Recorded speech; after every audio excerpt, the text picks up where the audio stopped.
বঙ্গ রাজনীতিতে গেরুয়া ঝড়। বিজেপি সরকারের প্রথম মুখ্যমন্ত্রী হতে চলেছেন শুভেন্দু অধিকারী। শুক্রবার বিকেলে বিজেপির ভাবী বিধায়কদের নিয়ে বিশ্ব বাংলা কনভেনশন সেন্টারে বৈঠক করলেন কেন্দ্রীয় স্বরাষ্ট্রমন্ত্রী অমিত শাহ। বাংলার ভাবী বিধায়কদের চোখে মুখে জয়ের উচ্ছ্বাস এবং নতুন উদ্যমে কাজ করার ইচ্ছে।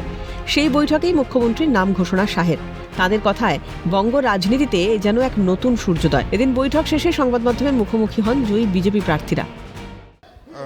আপনারা জানেন যে আজকে আমাদের দলনেতা নির্বাচন এবং সেই সঙ্গে সঙ্গে ভাবী মুখ্যমন্ত্রী নির্বাচন আজকে ছিল এবং একেবারে দলমত নির্বিশেষে সবাই মিলে আমরা নির্বাচিত করেছি আমাদের সম্মানীয় শুভেন্দু অধিকারী মহাশয়কে এবং সবাই আনন্দিত উচ্ছ্বাসিত। এখনও আপনারা দেখছেন কীভাবে ওনাকে উষ্ণ অভিনন্দন জানানো হচ্ছে। মাননীয় শুভেন্দু অধিকারীর হাত দিয়ে আমাদের এই বাংলায় নতুন সূর্যোদয় যেমন হবে, তেমনি বাংলার মানুষের সমস্ত আশা আকাঙ্ক্ষা ওনার মাধ্যমে পূরণ হবে। যে স্বপ্ন বাংলার মানুষ দেখেছে বাংলার গরিমাকে ফেরানোর, সেই বাংলার গরিমা ওনার হাত দিয়ে আবার ফিরে আসবে।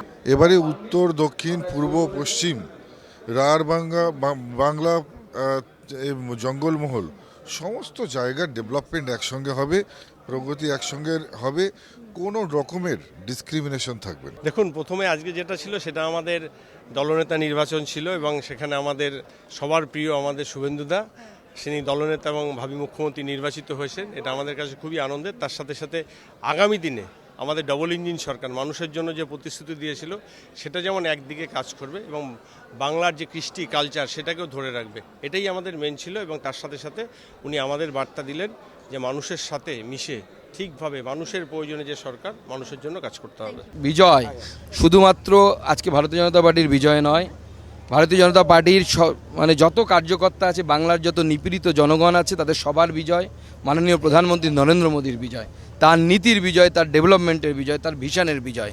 মাননীয় মোদীজি বলেছিলেন যেটা যে ভয় আউট, ভরসাহীন, তার বিজয়। এটা আমাদের জন্য একটা বিরাট ব্যাপার। শুভেন্দুদার নেতৃত্বে আমরা বিধানসভার ভেতরে এবং বাইরে লড়াই করেছি এবং সেই লড়াইয়ে আলটিমেটলি শুভেন্দুদার নেতৃত্ব দিয়েছেন এবং তার নেতৃত্বে আগামী দিনে বাংলাকে আমরা শোনাব এবং স্বাভাবিকভাবে ওনাকে অনেক অনেক অভিনন্দন। ভারতীয় জনতা পার্টির যত কার্যকর্তা যারা লড়েছেন, মাঠে ঘাটে থেকেছেন, তাদের সকলকে অনেক অনেক অভিনন্দন। অনেক জেনারেশনের স্বার্থত্যাগের ফলে আজকে আমরা এই দিন দেখতে পাচ্ছি। আমরা অত্যন্ত আনন্দিত। এবার বাংলা এবং তার সাথে কেন্দ্র দু জায়গায় ডবল ইঞ্জিন সরকার উন্নয়ন। ভাই হিসেবে কী বলবো, দাদা তার ভালোবাসা স্নেহ পেয়েছি সারা জীবন, আর দলের কাছে কৃতজ্ঞ। দল সুযোগ দিয়েছে, বিধায়ক হয়েছি। আর আমার জীবনে তিনটে জিনিস মনে পড়ে।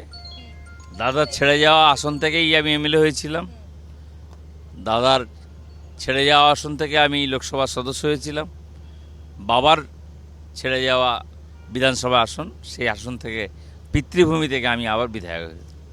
মুখ্যমন্ত্রীর কাজ করবেন সংগঠনে, তিনি আজ বলেইছেন তো, সংগঠন এবং মুখ্যমন্ত্রী তার সমন্বয়ে রেখে শ্রমিকদা, দিলীপদা, এদের অভিজ্ঞতা এবং যাদের নাম আজকে এসেছে, হরিপদ ভারতী, ডক্টর হরিপদ ভারতী, বিষ্ণুকান্ত শাস্ত্রী, তো আমার তপন শিকদার, এরা প্রথিতযশা ব্যক্তিত্ব ছিলেন।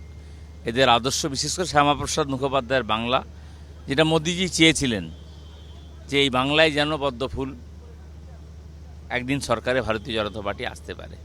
মোদিজির স্বপ্ন আজকে সাকার হয়েছে। অবশেষে দীর্ঘ অপেক্ষার অবসান হয়েছে। শনিবার 25শে বৈশাখ শপথ নেবে বিজেপি সরকার। এই অনুষ্ঠানে উপস্থিত থাকবেন মোদী, অমিত শাহ সহ বিজেপির হেভিওয়েট নেতারা।